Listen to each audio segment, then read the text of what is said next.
Hi everyone, my name's Hazel and I'm with Erica and I run the Creative Content Company. Now we help small businesses achieve more online, but we'd like to know more about small businesses and their journey. So I'm here with Erica to talk about UW and how she got into it. Erica, take it away. Okay. Well, as I think you know, Hazel, I've done lots of things in my life. I've done sports development, I've done events organisation, but latterly I was a primary school teacher and I was teaching full time, and I loved it. I loved being with the children, the light bulb moments. I ended up in year 6. You could have real conversations with those children.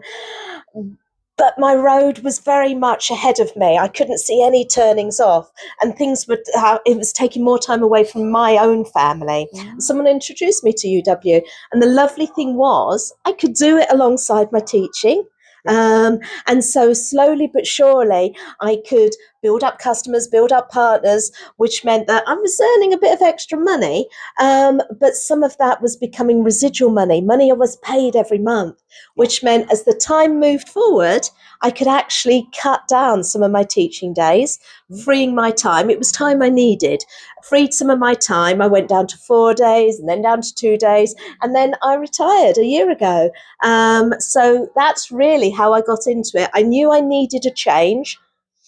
I didn't know how I was going to change things. I knew I needed more time, which sounds ironic because I took something else on, but actually by doing that, it's given me far more time freedom now to do what I want when I want. And I think that's a really important point. So when I started my business, I worked part-time at a restaurant because that way it meant whatever happened, my mortgage, at the time my rent was paid. Yeah. I think that's really valid.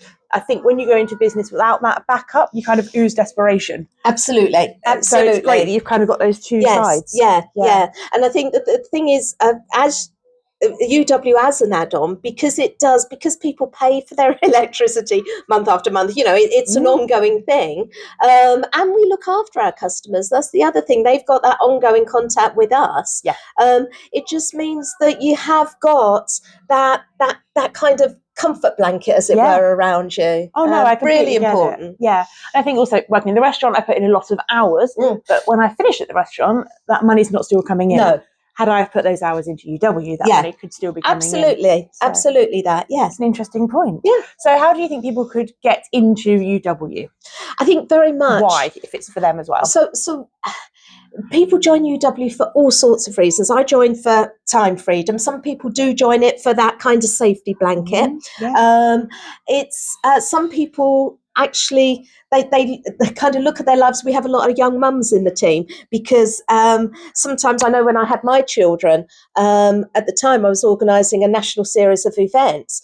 That didn't work suddenly when I had a new little one to look after. So I think sometimes actually, whether it be the cost of childcare or whether you actually want to be there for things like the nativities when they're a bit older, the sports days, it's that kind of freedom. So you need to have a reason for doing it, because it's very simple to do. It's very simple not to do. We do have partners who join and then actually they haven't got the motivation for whatever reason to actually work the business as such, to do anything. So you do need to have a reason to do it.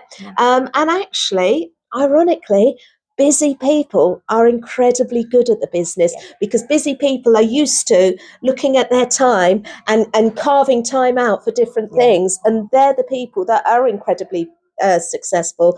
Business owners can add it on. We've got mortgage brokers, for example. We've got financial advisors. We've got estate agents. All kinds of people that actually look at people's expenditure that can say, "Hey, have you reviewed your bills?" So, but really, any profession, hairdressers, they're sat talking You talk, don't you? Who do you moan at? You moan at your hairdresser, don't you? No, I love that. So, it is really the best way to see is to get in contact, have a chat with me. I only want happy customers, and partners. Don't think just because you've had a chat with me, that's it, I'm going to bang a door down. Exactly that. It's not like that at all. If it works for you and the timing's right, happy days. And then you've got my full support all the way through. There you go. You've had it here first. If you want some residual income, clearly Erica is the person to speak to.